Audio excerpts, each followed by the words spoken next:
Many years ago my high school crush died in an accident. Last night she visited my home. Welcome back everyone to Smooth and Spooky. In today's episode we will learn how certain people never leave us, even in death. Subscribe and comment on what kind of stories you would like to hear in the next episode.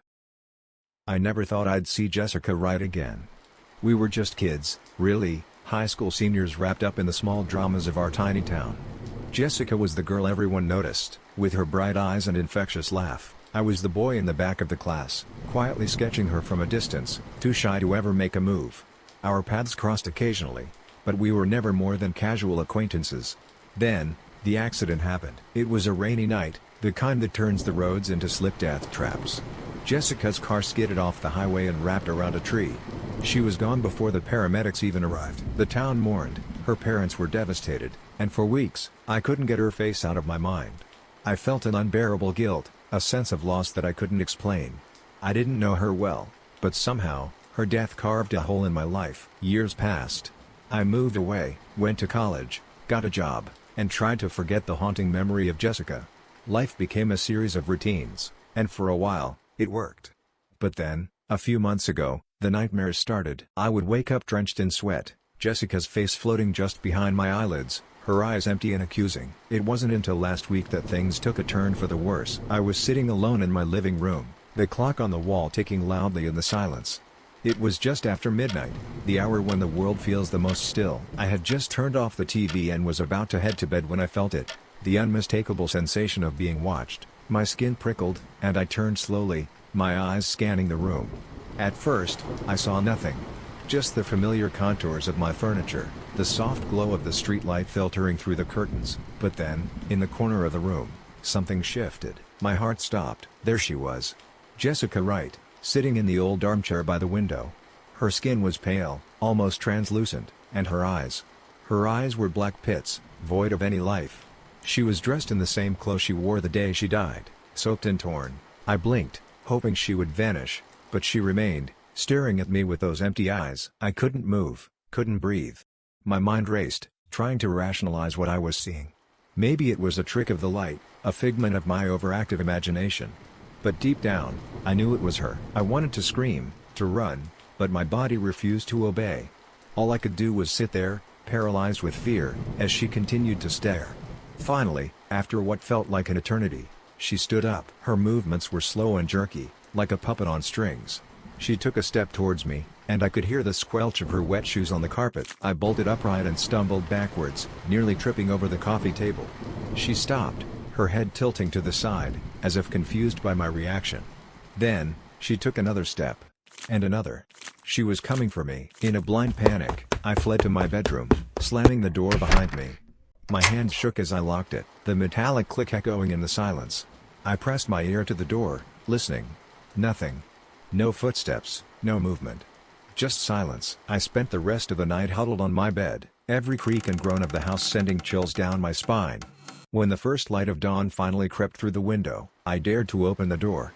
The living room was empty, the armchair vacant, but I knew better. The next night, she came again. And the night after that. Always at the same time, always sitting in that same chair, staring at me with those hollow eyes. I stopped sleeping, stopped eating.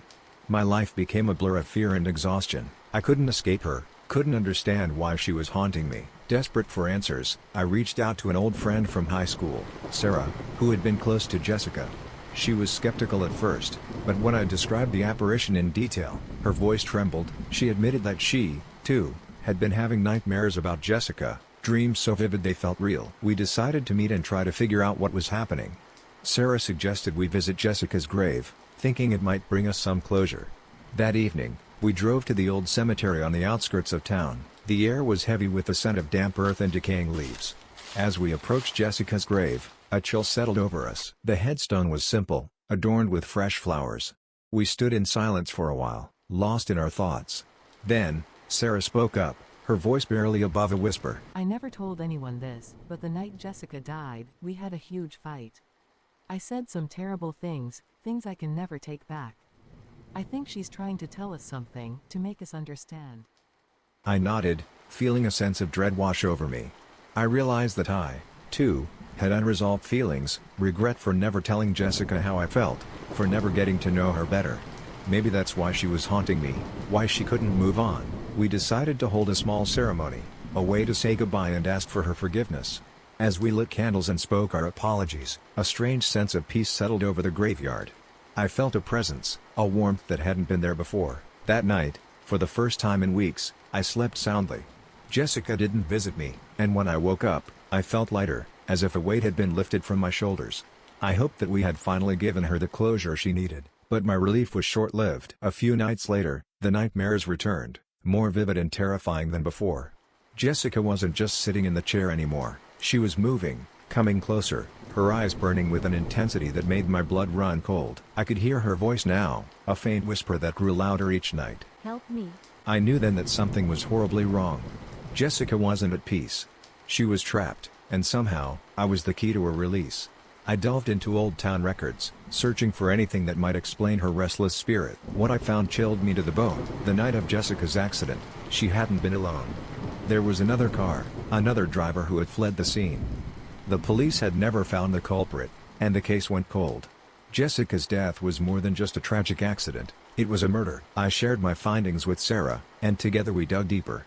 We uncovered a name, someone who had a history of reckless driving and a known grudge against Jessica.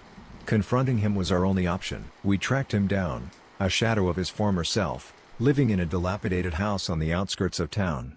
When we confronted him with the evidence, he broke down, confessing to everything. He had been drunk, angry, and when he saw Jessica on the road that night, he lost control. He had been haunted by guilt ever since, but fear kept him from coming forward. We persuaded him to turn himself in, to finally face justice. The relief in his eyes was palpable, as if a dark cloud had been lifted. That night, as I sat in my living room, I felt a shift in the air. The clock struck midnight, and for the first time in weeks, Jessica didn't appear. Instead, I felt a warmth, a sense of peace that I hadn't known in years. I knew then that we had done the right thing, that Jessica could finally rest. But as I turned off the lights and headed to bed, I couldn't shake the feeling that this wasn't over. The shadows in the corners of my room seemed darker, the silence heavier. As I lay down, I heard it, a faint whisper, barely audible but unmistakable. Thank you. I closed my eyes, hoping for a dreamless sleep. But deep down, I knew that some ghosts never truly leave us. They linger, waiting for the right moment to remind us of the past, of the things we can never change. And in the dead of night, when the world is silent and still, I can still feel Jessica's presence, watching over me, a reminder of the love I never had the courage to confess, and the girl who will forever haunt my dreams.